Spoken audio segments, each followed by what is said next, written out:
Hola, ¿qué tal mis amigos? ¿Cómo están? Es un gusto saludarles. Mi nombre es el pastor Dan Arce de la iglesia Punto de Encuentro, ubicado aquí en Cabudare, del estado Lara, en el hermoso país de Venezuela. Y saben, hoy quiero tomarme un breve segundo y quiero agradecer a cada uno de los que se han tomado un corto tiempo para acompañarnos en esta hora. Va a ser un tiempo muy especial. Pero antes de arrancar, yo quisiera tomarme un segundo para saludar. El jueves pasado, en la zona del oeste, por el obelisco, hubo un grupo increíble, y estoy hablando acerca del Punto Life que está en la 51. Y quiero felicitar a la familia Andrade, a la doctora Quisbel y a todo ese increíble equipo con el cual compartí el día jueves un tiempo extraordinario en el primer día del plan vacacional. El miércoles y el jueves estuvimos allá y fue un tiempo extraordinario viendo la logística, la preparación, y debo decir, estoy increíblemente orgulloso de todo lo que lograron hacer. Yo sé que Dios hizo grandes obras y resultados en la vida de muchos de los niños y adolescentes que estuvieron en esos 3 días. También quiero felicitar al equipo de la zona de la Pastora. ¡Wow! Man, yo estoy sorprendido. Estuve con los líderes, con Héctor, con Sandra, con Dylan y Damari el día miércoles un rato visitándoles. Estuvimos orando, pidiendo a Dios sabiduría, su poder, su dirección, para que lo que ocurriese a partir del viernes fuese algo guiado por Dios. Y efectivamente, el día viernes cuando estuve con ellos, increíble, los niños brincando, saltando, bailando. Fue un tiempo extraordinario. Y debo decir a estos 2 puntos live de la zona del obelisco y la zona de la Pastora, felicitaciones. Hicieron un trabajo extraordinario. Así que quiero felicitar a todos los que hicieron un increíble trabajo. Y eso sí, vamos a prepararnos porque esta semana vienen 2 escuelas bíblicas vacacionales más. Incluso una de ellas va a ser en mi comunidad, en la zona del Placer, aquí en Cabudare. Así que vamos, Punto Live del Placer, vamos a activarnos esta semana porque tenemos preparativas para arrancar jueves, viernes y sábado, algo increíble. All right, ahora sí, vamos a irnos directamente al grano de lo que Dios nos ha traído en esta hora para estudiar y aprender. Si tú tienes una Biblia contigo y quieres ir de una vez al texto que voy a usar generalmente en esta mañana, va a ser en el libro de Juan capítulo 20. Ve conmigo al libro de Juan capítulo 20, búscalo en tu Biblia, tableta, teléfono, y mientras tú lo estás buscando, vamos a tomarnos un segundo y hablar con Dios. Dios, Señor, sin duda amamos tu palabra, pero más que a tu palabra, te amamos a ti, el autor de esta preciosa palabra. Oh Dios eterno, háblanos hoy. Llénanos, inspíranos, háblanos, enséñanos a lo que tú quieres en nosotros y en nuestros corazones. Pero sobre todo, Dios, restáuranos.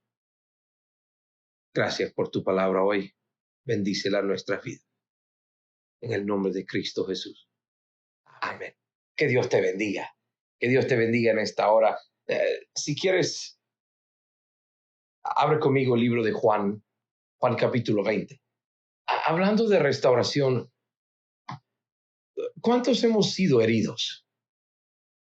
¿Cuánto incluso aún recordamos con dolor, amargura, tristeza acerca de quiénes nos hirieron o cómo nos hirieron? Pero, ¿sabe? La realidad es que todos tenemos heridas. Jesús tenía heridas. Jesús pudo haber resucitado con un cuerpo totalmente restaurado, pero yo amo a Jesús por haber dejado la marca de sus heridas. El creador del universo, cuando decidió aparecer después de su muerte, sepultura y resurrección, y decidió manifestarse por 40 días más, lo hizo con cicatrices en sus manos. y en sus pies y en su costado. Jesús tenía heridas porque él había sido herido. Y de hecho, por los próximos 40 días, él apareció a más de 500 personas, que está datado, que hay registro. Si apareció más, no lo sabemos, pero al menos a 500 personas Jesús apareció en 12 ocasiones a más de 500 personas. Muchos de ellos incluso vieron sus cicatrices y algunas veces él se los mostraba. Muchos lo tocaron, lo abrazaron y en otro momento él decía, todavía no me toques, que como sacrificio, ¿a dónde voy a ir al Padre y entregarle a Dios la factura pagada de tu pecado, mi pecado? Eso es increíble. Dios, Jesús hizo un trabajo espectacular, un trabajo sin igual. La gente no dudó de que quien hablaba con ellos era Jesús, porque pudieron ver con sus propios ojos y tocar con sus propias manos las heridas, las cicatrices de donde habían estado los clavos. ¿Y sabes qué me impresiona a mí? Que muchos tratamos de mostrar cuán cerca estamos de Dios basado en cuán exitosos somos, cuando Jesús, para mostrar que estuvo en medio de ellos, dijo, miren mis heridas, mira mis cicatrices, mira la evidencia de lo que me hicieron y lo que quedó. Jesús estaba diciendo, ¿viste? ¿Viste dónde me clavaron? ¿Viste dónde me clavaron? Sobre una cruz donde me permitieron asfixiarme hasta la muerte. Mira, yo morí en la cruz, pero no quedé muerto. Me quebrantaron, pero ahora estoy completo. Y a ti te habrán quebrantado, pero yo te puedo hacer completo. A ti te habrán herido, pero yo puedo restaurar el daño. Tú quizás tengas heridas, pero yo puedo hacer algo con tus heridas, dice Dios. ¿Sabes por qué? Porque nuestras heridas cuentan una historia. Escúchame, la iglesia, el cristianismo, no es un lugar de cirugías cosméticas donde andamos tapando las heridas para mostrar a todo el mundo cuán perfectos somos. No, Jesús no vino a tratar de ocultar tu pasado, ocultar las heridas. Jesús vino a mostrar su gloria por encima de tu pasado. Él vino a mostrar su poder por encima de tu debilidad. Él vino a mostrar su presencia en medio de tu herido corazón, en medio de tu vida frustrada, herida, dolida, maltratado, maltratada. Dios dijo, yo quiero estar ahí.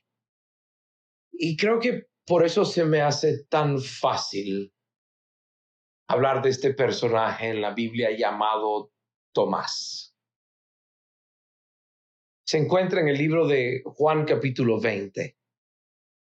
Y si alguna vez has oído la historia de Tomás en la Biblia o a través de alguien que relató la historia del discípulo llamado Tomás, oirás que lo llaman algo como Tomás el que dudó, Tomás el dudor o el dudador. Naguará, no sé ni cómo decirlo, pero realmente conocemos a Tomás como el incrédulo. El que no creyó cuando los demás discípulos le dijeron, hemos visto a Jesús resucitado.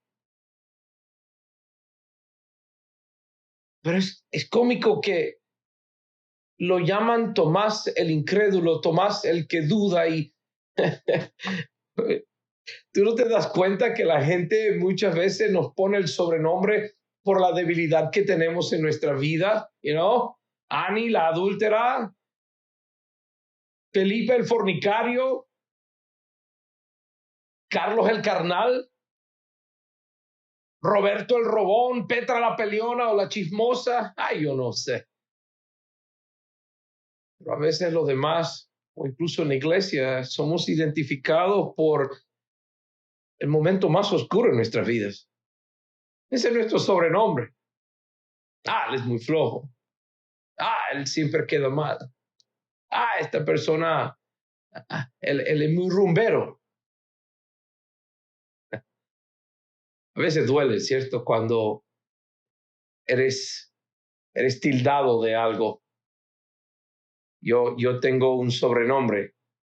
Soy conocido como Daniel, el pastor liberal.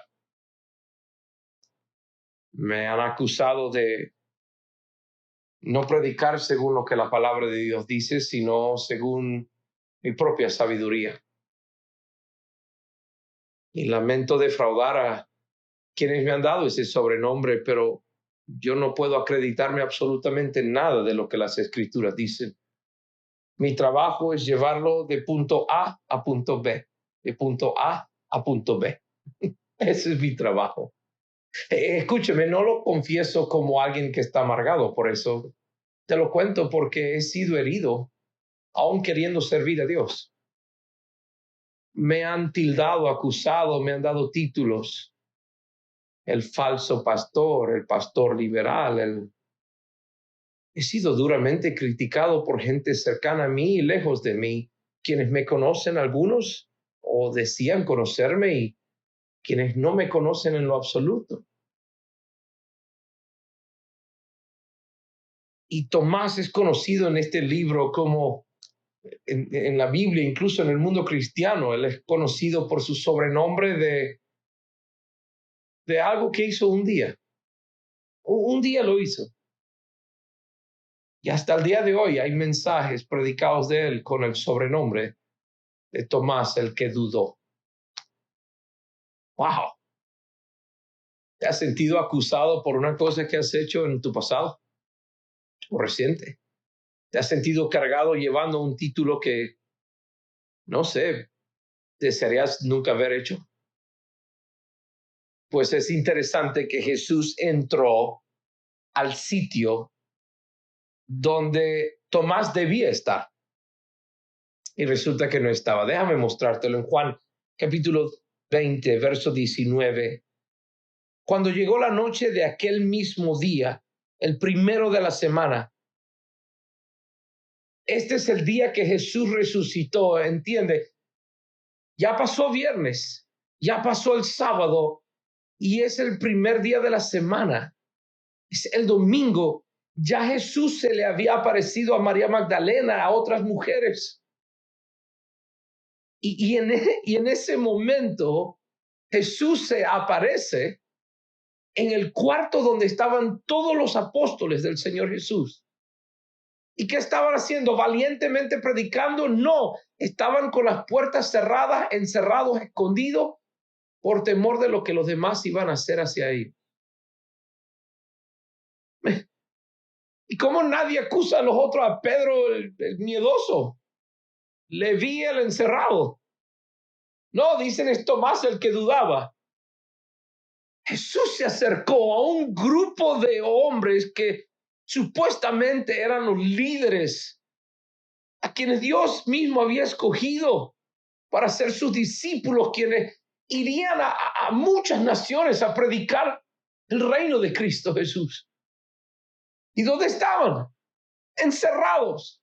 Y Tomás ni estaba. Mira lo que dice. Cuando llegó la noche de aquel mismo día, el primero de la semana, estando las puertas cerradas en el lugar donde los discípulos estaban reunidos por miedo de los judíos, vino Jesús y puesto en medio de ellos les dijo: paz a vosotros. Y cuando les hubo dicho esto, mira lo que hizo. Les mostró las manos y el costado. Y los discípulos se regocijaron viendo al Señor. Jesús llegó de inmediato mostrando sus heridas, sus marcas. Jesús entró con heridas a un cuarto lleno de gente, herida de miedo, de trauma, de dolor. Algunos discípulos estaban quizás incluso empezando a dudar si todo lo que Jesús les venía diciendo, si era verdad. ¿Te han tocado semanas donde tu fe ha empezado a menguar y dudas incluso de lo que crees en Dios? Jesús no llegó a un cuarto de gente perfecta. Jesús entró en un cuarto de gente marcada. Así como hoy hay gente que a lo mejor usa mangas largas o siempre cubren sus piernas para tapar las marcas que hay allí. O algunos tienen un rostro de fachada para tapar el dolor que hay dentro. Algunos lo esconden con rostros fingidos, con sonrisas fingidas. Algunos se ocultan en un vicio, en un estilo de vida distinto para tratar de callar, silenciar el dolor o el grito que hay dentro de ti. Por esas marcas, por esas heridas. Y Jesús entró al cuarto donde estaban todos los heridos, todos los asustados, y les dijo, les deseo mi paz a todos. Escucha eso. ¿Te recuerda un versículo cuando Jesús dijo, mi paz os dejo, mi paz os doy, yo no la doy como el mundo la da? Jesús sabía a quién él estaba diciendo paz a todos. Resulta que a quien acusaban de ser el que dudaba, no estaba ese día. ¿Dónde estaba? ¿Afuera en el pueblo buscando evidencia? ¿Será que estaba en la tumba revisando a ver si era verdad?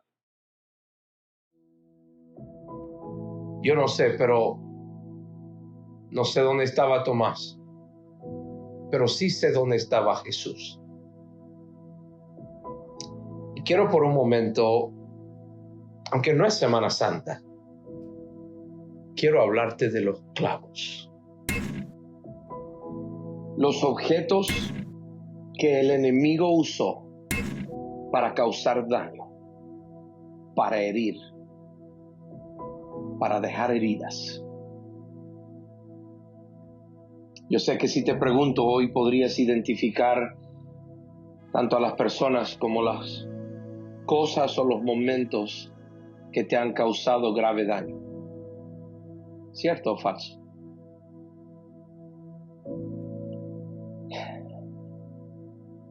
Quiero mostrarte algo muy interesante aquí. Dice el versículo 24. Pero Tomás, uno de los 12, llamado Dídimo, no estaba con ellos cuando Jesús vino. Realmente la palabra Dídimo significa morocho. Epa, morocho. O sea, habían sobrenombres como aquí, hoy, en aquel tiempo, y el morocho no estaba. A lo mejor andaba viendo a su otro hermano, no sé. Verso 25, le dijeron pues los otros discípulos, al Señor hemos visto. Y aquí es donde empieza la famosa sobrenombre que le pusieron a Tomás, el morocho, de el que duda. Porque los discípulos dijeron, Tomás, vimos a Jesús. Recuerda que el día de la resurrección, Jesús se aparece. El día de la resurrección, Jesús se aparece y Tomás no estaba. Luego los discípulos, cuando Tomás regresa, le dicen, hemos visto a Jesús. Y Tomás de una vez, ni corto ni perezoso, dice la siguiente frase. Él les dijo, si no viere en sus manos la señal de los clavos, y metiere mi dedo en el lugar de los clavos, y metiere mi mano en su costado, no creeré. Claro, en cierto modo entiendo a Tomás. ¿Quién se lo estaba diciendo? A lo mejor Juan, a lo mejor Pedro. Pedro, ¿cómo tú me vas a decir que viste a Jesús si cuando murió lo negaste 3 veces? No quiero creerlo de ti, yo quiero ver a Jesús mismo. Y hay una palabra en griego que aparece 2 veces repetido aquí en el versículo 25, que es la palabra tupos. Y nota, dice, le dijeron pues los otros discípulos, al Señor hemos visto. Y aquí viene, Él les dijo, si no viere en sus manos la señal, esta es la palabra tupos en griego, la señal de los clavos, y si yo no pudiera meter mi mano en el lugar, aquí está nuevamente esa palabra, tupos, que quiere decir, si yo no veo la estampa, la marca, la evidencia de la herida, no voy a creer. Pero mira lo que dice el versículo 26, porque entre el 25 y el 26 hay una semana en el espacio. Mira, 8 días después estaban otra vez sus discípulos dentro y con ellos Tomás.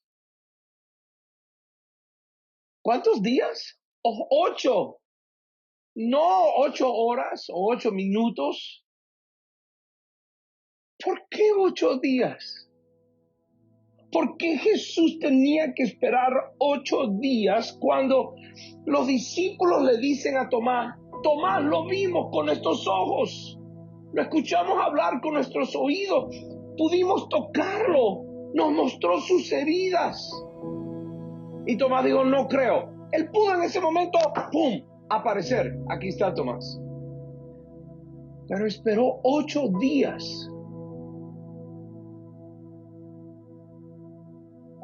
Resulta que el mismo día de la resurrección, Él hizo otra cosa muy particular.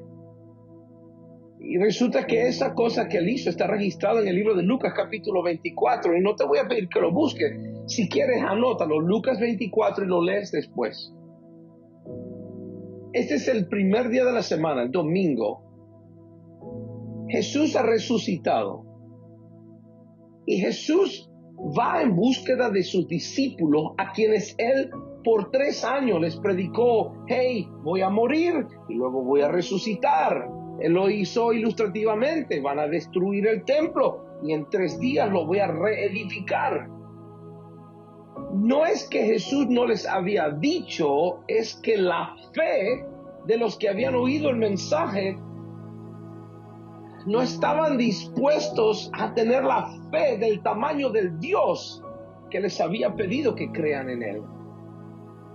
Y el día de la resurrección, Jesús se les aparece a 2 hombres, nos da el nombre de uno de ellos, Cleofas, y el otro dice que era su acompañante, e iban a 11 kilómetros de Jerusalén.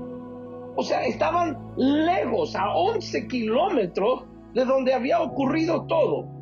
Y no iban caminando en la dirección hacia Jerusalén, venían de Jerusalén en el camino hacia un lugar llamado Emaús. Y dice que Jesús se apareció en medio de estos dos y les dice, epa muchachos, ¿cómo están? ¿Cómo va la cosa? ¿Qué hubo? Saludo COVID. Y no, aquí venimos tristes. ¿No? Ahora, ¿dónde has estado tú estos días, chicos? Porque no te enteraste. Mataron al Mesías, mataron a Jesús, al maestro tan bonito que enseñaba, tan bella las clases, hasta multiplicó panes y peces, cosas grandes. ¿Eh? Y Jesús está como que, Jesús está mirando su reloj, su calendario. A lo mejor tenía un iWatch, ¿verdad? Hoy es domingo, primer día de la semana. Yo vengo diciendo que el primer día. Pero ustedes. Y Jesús cuenta la Biblia que empezó a contar desde los profetas, desde los patriarcas de la fe, desde Moisés, y por todas las escrituras les contó a estos hombres todo lo que se había dicho del venidero Mesías y cómo sería sacrificado como el cordero que ellos cada año sacrificaban, pero que este cordero iba a ser el último y el más sublime. Y dice que no es hasta el final de la noche, Dios mío, cuántas horas tuvo que desperdiciar Jesús convenciendo a 2 seguidores que venían por años escuchando lo que Jesús había profetizado y declarado y prometido que él iba a hacer. Y tuvo que echarles el cuento de prácticamente toda la Biblia en un viaje de 11 kilómetros a pie. Son varias horas. Y dice que cuando llegaron ya estaba atardeciendo y quédate, cena con nosotros, amigo. Nos gustan los cuentos que nos estás echando. Nos gusta los provoca darle un cocorrón. Jesús, ¿cómo puede un amigo, un maestro, alguien a quien tú admiras, morir 3 días atrás y 3 días después lo ves y no lo reconoces? ¿O será que a veces la duda que tenemos en nuestras mentes y corazones son tan grandes que nos agobian de tal manera que nos nublan de la realidad de Dios? Nos hacen ciegos a las promesas de Dios. Hablo de aquellos clavos que están en tus manos, que te han causado heridas y dolor, que te agobian a tal punto que quizás como el hombre de la mano torcida que hablamos el domingo pasado, a lo mejor tú has dicho, yo voy a vivir con este dolor el resto de mi vida. Y no fue hasta la noche que Jesús, hablando con estos 2 hombres camino a Emaús, que dice la Biblia que los hombres dijeron, eres tú, Jesús, el Mesías, estás vivo. Y dice que Jesús se paró y se desapareció del medio de ellos y se fue. Dijo, ya la fe de ellos se volvió a reactivar. Y se fue a casa de los discípulos que estaban encerrados en el cuarto, asustados, también heridos y en duda. Ya tendremos que vivir sin Jesús. Tendremos que aceptar que esta es nuestra nueva realidad. Porque Jesús no se aparece a Tomás sino hasta 8 días después. Y debo decirte que creo que Él esperó 8 días porque a veces Dios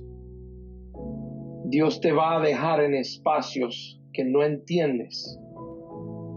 A veces simplemente para que tu fe nazca o crezca y aumente. Dios no todas sus respuestas son una inmediata respuesta. A veces nos deja esperando.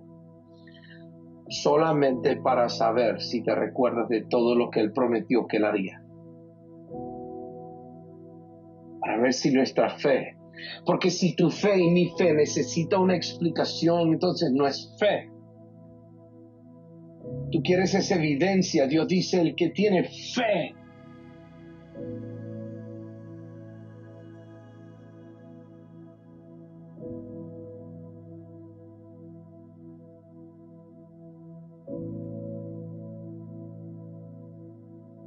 es el que va a ver a mí hacer cosas grandes en su vida. Dios dice, fe del tamaño de una semilla de mostaza. Todos temen a un virus minucioso llamado COVID, pero se han olvidado de la fe del tamaño de la semilla de mostaza. Si el COVID microscópico pudo hacer tanto impacto, ¿cuánto más la fe tamaño de mostaza podrá hacer? Dios le pudo haber dicho a Jesús, muéstrale una vez a Tomás que estás vivo. Y ¡pum! Ahí está, vivo. Pero no, esperó 8 días.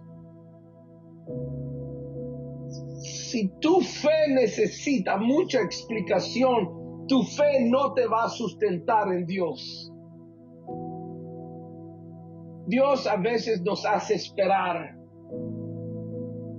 Dios a veces te va a hacer esperar para ver si se divorcian o continúan casados. Dios a veces te va a hacer esperar si vas a permanecer enfermo o Dios te va a sanar. Dios a veces te va a hacer esperar a ver si va a salirse el dolor que te han causado. Dios a veces te va a hacer esperar hasta ver cuándo se vaya el dolor por algún ser querido que han perdido. Sé de unos familiares personales ahorita de mi esposa que están pasando un momento tan difícil, especialmente hoy. Te preguntarás si ¿Cuánto tiempo más debo esperar hasta que esta agonía se vaya? O a veces Dios te ha hecho esperar en medio de un ataque de pánico porque te cuesta respirar un poquito y dices, ¿será que tengo COVID? O te da un ataque de pánico porque te das cuenta que hay que pagar algo o no hay comida y no tienes dinero, o a veces es una ola de depresión que te ha caído por días y tú dices, ¿cuánto tiempo tengo que esperar? Y si lo único que sustenta tu fe es la evidencia, entonces no es fe. Fe es lo que no ves, pero sabes que Dios hará. Dios dice, sin fe es imposible agradar a Dios. No dudo que Tomás quería agradar a Dios con su vida, pero Dios esperó 8 días hasta mostrarle lo que él tanto quería ver. Tomás dijo en el verso 25, si no lo veo, si no lo toco, no lo creo. Verso 26, la Biblia dice, 8 días después estaban otra vez sus discípulos dentro y con ellos Tomás. O sea, Tomás esta vez sí estaba allí. Y llegó Jesús estando las puertas cerradas. O sea, todavía estaban encerrados, todavía tenían miedo salir, todavía tenían miedo exponerse porque aún habían heridas, aún habían traumas, aún habían dolores, aún habían expectativas no cumplidas y sus sueños estaban rotos y decían, no, yo no puedo salir más, aquí me quedo encerrado el resto de mi vida. Y dice que Jesús se volvió a aparecer en medio de ellos y vuelve a decir la misma frase, paz a todos. La única diferencia que hay entre el verso 26 y el verso 25 era que estaba Tomás. El versículo anterior estaba Jesús, estaban los discípulos, estaban asustados. Jesús entra en medio de ellos y dice, paz a vosotros. El siguiente versículo estaba Jesús, estaban los discípulos, todavía encerrados, todavía con miedo, pero estaba Tomás y Jesús entra y dice, paz a vosotros. Yo me imagino que Jesús, morocho! Tomás, aquí estoy. Oí que querías ver mis heridas. Escuché por ahí que las querías tocar. Querías poner tus manos y tus dedos donde me hirieron.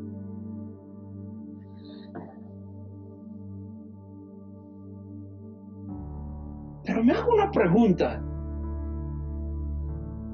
¿Habrá algo más de por qué Jesús esperó 8 días en vez de mostrarse ante Tomás el día número 1 de su resurrección?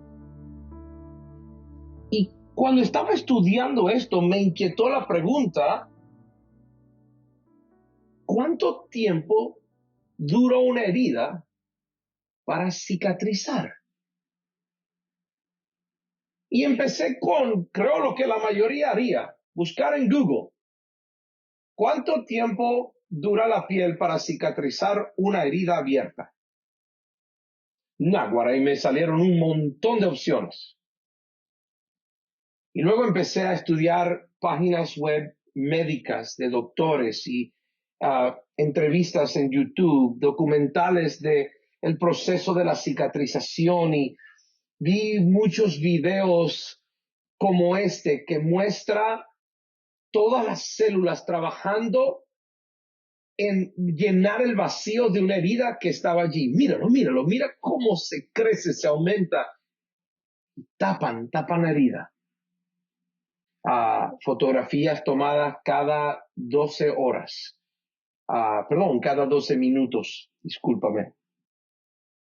Y descubrí de repente que hay 3 fases comunes en la cicatrización de la herida sobre cualquier superficie humana y sobre cualquier ser humano. Es la misma o el mismo proceso de cicatrización o de restauración de la herida. Algunos la han dividido en 4 categorías, otros en 3 categorías, pero yo voy a usar la de 3, que me parece más sencilla. Y la primera fase cuando una herida es la inflamación. Es la fase de la inflamación. La herida, cuando es causada inmediatamente, causa una inflamación para proteger el área que ha sido herido. Me pregunto cuán similar es eso al proceso de herir en nosotros. Ahora somos heridos y de repente parece que todo se vuelve extrasensible en ese momento. Sí, porque el cuerpo está tratando de protegernos de lo que está ocurriendo en el ambiente. Y esta inflamación, por lo general, basado en ciertos tamaños de heridas, puede durar y ocurrir en los primeros 3-4 días. Pero luego empieza a bajar, lo cual me lleva a la segunda fase, que es la fase proliferativa. Me llamó la atención por ser bilingüe, la palabra proliferativa tiene 2 palabras al inicio, pro, y life es pro-life, que significa pro vida o vida en positivo. Es literalmente donde la herida empieza un proceso de reestructuración. Lo que estaba rasgado, roto, cortado, empieza a unirse. Dentro de los primeros 14 días ya ocurre la cicatrización inicial. La fase proliferativa dura hasta el día 14 de la herida en promedio. Quiere decir 2 semanas. Y después de 2 semanas ya termina esta fase que nos lleva a la última, que es la fase de la remodelación, donde literalmente la herida termina de cerrarse y sella una nueva capa para que no quede demasiada evidencia del daño que una vez fue causado allí. Pero me llama la atención la segunda parte, la fase proliferativa, que es donde empieza la fase de cicatrización. Y empieza de inmediato. Dentro de la primera y segunda semana, ya la piel no está necesariamente mostrando tanto pus o sangre o humedad, sino que empiezan ciertos fragmentos de la piel a secarse y a formar las iniciales capas de cicatrización. A veces se forma una costra, a veces se forma una herida, una costra blanda, otra vez es una costra dura, pero es nueva piel, un nuevo tejido. Jesús capta esto porque es importante. Jesús esperó 8 días para que la herida no estuviese tan reciente e inflamada como estuvo dentro de los primeros 3-4 días después de la resurrección, sino que ya hubiese iniciado una fase de cicatrización sobre las heridas en las manos de Jesús y en su costado. Tomás estaba tratando de decir, viejo, ya no hay más clavos. Ven, pon tus dedos donde una vez estaban los clavos. Pon tus dedos donde yo llevé los pecados de todo el mundo. Pon tus dedos donde me hirieron y me maltrataron y me trataron de acabar mi vida. Pon tus dedos donde intentaron crucificar al creador del universo y no pudieron porque yo mismo di mi vida. Yo mismo la volví a tomar. Jesús estaba mirando a Tomás y le estaba retando. Y por eso esperó 8 días primero para ver si Tomás tenía fe. En medio del dolor, en medio del sufrimiento, en medio de la agonía, ¿tienes fe? Y siguiente, Jesús quería mostrarle a Tomás y al resto de los discípulos y a ti y a mí que ya no habían más clavos. Dilo conmigo, ya no hay más clavos. Mira, Tomás, ya no están. Lo que el enemigo trató de hacer conmigo ya no puede más. Porque vencí la tumba, vencí la muerte, gané en la cruz, dije consumado es. Tomás, aquello que me sujetó en la cruz ya no me tiene atado más. Jesús esperó 8 días porque Jesús no le quería mostrar a Tomás una herida. Jesús le quería mostrar a Tomás una cicatriz. Y quiero decirte que hay una gran diferencia entre una herida y una cicatriz. Porque la herida todavía huele, todavía suda, todavía sangra, todavía hiere. Pero la cicatriz ya nos está diciendo que hay nueva vida naciendo por encima de la herida, que ya hay una nueva fase, ya hay un nuevo momento. La cicatriz nos recuerda una historia, la herida nos hace vivir el momento, pero la cicatriz nos recuerda que algo pasó, pero Dios hizo algo en el medio y Él está restaurando lo que una vez fue una herida.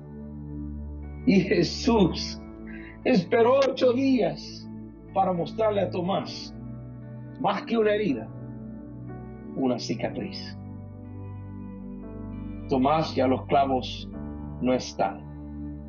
Lo que una vez me hirió, ya a mí ni a ti nos puede herir más, porque Satanás es bueno con un martillo. A él le gusta martillar, pero él le quería recordar a él y a ti y a todos nosotros. A Satanás ya se le acabaron los clavos. A Satanás ya se le acabaron los clavos. Y los últimos 3 los gastó en la cruz. Y él en la cruz dice que lo único que quedó clavado fueron nuestros pecados. Los clavó en la cruz y los dejó allí como evidencia de lo que Cristo había logrado victoria sobre.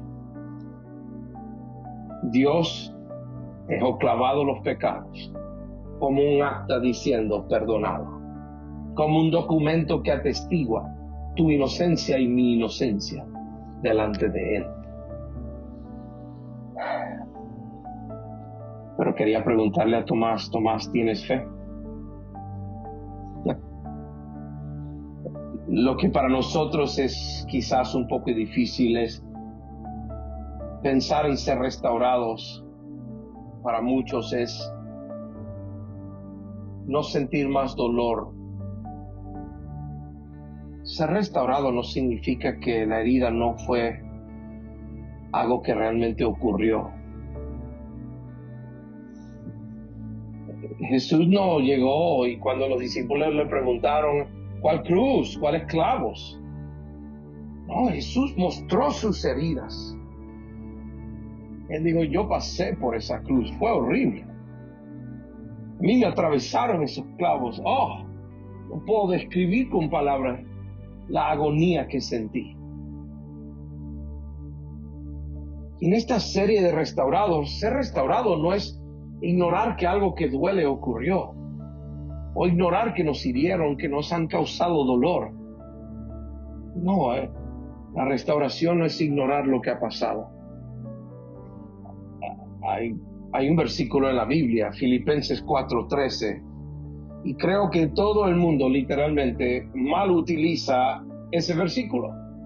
Dicen, todo lo puedo en Cristo que me fortalece. Y por lo general dicen eso en medio de una batalla de algo que no pueden hacer o no saben hacer o no estudiaron para el examen, pero quieren venir y ponerse espirituales el día del examen. Todo lo puedo en Cristo que me fortalece. Todo lo puedo en Cristo que me fortalece. Como si eso va a hacer que saquen un 20 en el examen. La verdad es que ese contexto no es lo que el versículo quiso decir. Y la razón por la cual tú y muchos la usan en el mundo está totalmente errado.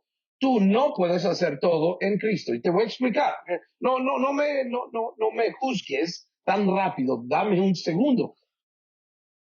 Todo lo puedo. Ok, yo toco el piano. Desde que yo era muy niño, yo toqué el piano en casa de mi abuela y mis padres me vieron, mis abuelos lo escucharon, mis tíos lo vieron y a medida que fui creciendo, en mí fue creciendo la habilidad de poder tocar. Luego recuerdo yendo a la universidad, estudiando cursos de música y cada uno me parecía tan aburrido porque yo sentía que entendía todo ya, como que esa clase ya la había visto de alguna manera y sí, me faltaba alguna teoría, pero realmente la música ya estaba en mí. Pero si tú no tocas ningún instrumento y tú de repente dices, todo lo puedo en Cristo que me fortalece, no va a empezar a tocar cuatro milagrosamente o cantar como un ángel. Y no vas a lograr hacer cosas y, quiero ser exitoso porque todo lo puedo en Cristo que me fortalece y quiero un Ferrari porque todo lo puedo en Cristo que me fortalece. No. Cuando el apóstol Pablo decía esa frase, versículos antes, él dijo, ¿saben? He tenido momentos de escasez donde no he tenido nada. Luego Dios ha cambiado y me ha dado momentos de abundancia donde lo he tenido todo. Y Pablo dijo, he aprendido que teniendo nada, teniendo poco, teniendo algo, teniendo mucho, teniéndolo todo, he aprendido a vivir contento en Cristo y por eso es que todo lo puedo en Cristo que me fortalece. Ahí está el contenido. Ser restaurado no quiere decir que nunca más recuerdo el dolor. No, el dolor queda. Las cicatrices quedan.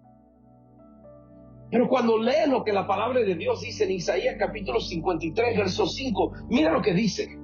Mas él herido fue por nuestras rebeliones. Él fue molido por nuestros pecados. El castigo de nuestra paz fue sobre él. Nota el común denominador en este versículo. El mayor pecador aquí acusado por el cual Cristo murió es nosotros. Muchos hablamos de heridas, traumas de un papá, de una mamá, de un novio, de un esposo, una esposa, una enfermedad, una muerte, un suicidio, un divorcio. Pero la mayoría de las heridas son causadas por nosotros mismos. La mayoría de las cosas de las cuales tú y yo tenemos que ser sanados es de lo que nosotros mismos hemos hecho. Pero al final del versículo 5 de Isaías 53, la Biblia termina diciendo, por su llaga fuimos nosotros curados. Eso me lleva a un texto tan hermoso en Salmo 147. Miren lo que dice el versículo 3. Él sana a los quebrantados de corazón y Él venda sus heridas. ¡Wow! Amigo, Dios sana al punto que ya tú no tienes que vivir como si tienes los clavos aún metidos. Jesús le dijo a Tomás, Tomás, los clavos ya no están y la herida ya está cicatrizando. Querido amigo, si tú tienes a Cristo en tu corazón, tarde o temprano, tú tienes que vivir recordando que los clavos ya no están puestos sobre ti. Que quienes te hirieron ya pasaron, la herida ya terminó. Y dice Dios que Él quiere curar lo que una vez fue una herida, para que quede solo una cicatriz. Pero si tú no tienes a Cristo en tu corazón hoy, Dios te está pidiendo que tengas fe en Él. Entrégale tu vida hoy. Admite que tú eres un pecador en necesidad del perdón de Dios. En tu vida abunda el pecado. Pero donde una vez abundaba tu pecado, quiere sobreabundar la gracia de Dios. Pero eso es solamente si tú se lo permites. Ahí en tu punto live hay probablemente personas a tu lado que están dispuestos a ayudarte. Y al finalizar este mensaje, ellos van a orar y darte la oportunidad, si tú decides y quieres recibir a Cristo en tu vida, en tu corazón, darle el trono de tu vida. Y tú, cristiano, Hablando de restauración, ¿aún vives aferrado a clavos imaginarios que ya no están? ¿O estás dejando que Dios te restaure, te sane? ¿Estás poniendo en práctica tu fe, aun cuando Dios te hace esperar sin a veces dar la respuesta que tú quieres? Vamos, iglesia. Jesús vino a mostrar cicatrices, no heridas abiertas. Jesús vino a mostrar que ya no habían clavos y que los últimos clavos que Satanás tenía los había gastado en él en la cruz. Inefectivamente. Porque al tercer día Jesucristo resucitó y hoy Él vive. Él vive en mí y en la vida de todo aquel que ya le ha dado su vida a Cristo. Y si hoy quieres darle tu vida a Cristo, Él hoy va a empezar a vivir en ti. Ya no va a ser un Dios de quien has oído o de quien conoces, sino un Dios que gobierna en tu vida. Y créeme, los cambios no ocurren porque la iglesia te cambia, el pastor te lo dice. El cambio ocurre porque tú empiezas a leer la palabra de Dios, y la palabra de Dios empieza a mostrarse como un espejo, pero ante quien te comparas ahora es Dios y no los hombres, no los pastores, no los apóstoles escondidos en el cuarto temiendo. Jesús vino a todos y les dijo paz. Y hoy quiero decirte, la restauración te da paz, porque ya no hay más clavos. Espero que Dios te bendiga con ese pensamiento en esta hora. Que Dios use la palabra que hemos escuchado hoy para retarte a tomar las decisiones correctas. Que Dios te bendiga en una gran manera hoy. Nos vemos la próxima semana.